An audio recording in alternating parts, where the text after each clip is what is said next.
বাংলাদেশে তামাকের মোড়কে মাত্র 50 ভাগ জায়গা জুড়ে সতর্কবাণী আছে। এই সতর্কবাণী মানুষকে তামাকের ক্ষতিকর বিষয়ে সচেতন করতে সবচেয়ে গুরুত্বপূর্ণ ভূমিকা রাখে।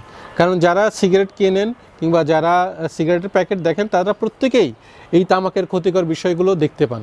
তামাকের কারণে হৃদরোগ হয়, স্ট্রোক হয়, ক্যান্সার হয়, কিংবা পরোক্ষ ধূমপানের কারণে শিশুর মৃত্যু হয়, পরোক্ষ ধূমপানের কারণে গর্ভবতী নারীর ক্ষতি হয়।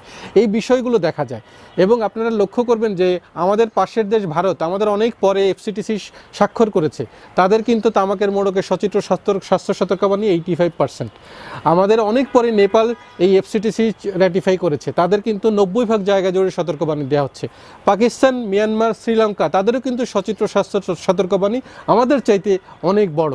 সুতরাং আমরা মনে করি বাংলাদেশে তামাকের যে ভয়াল আগ্রাসন, মানুষের মধ্যে নেশা করার যে প্রবণতা, সেইটি কমিয়ে আনতে তামাকের মোড়কের সচিত্র স্বাস্থ্য সতর্কবাণী 90 ভাগ করা উচিত এবং এই বিষয়টি অবশ্যই দ্রুত তামাক নিয়ন্ত্রণ আইনের সংশোধনী পাশ করার মাধ্যমে নিশ্চিত করা দরকার।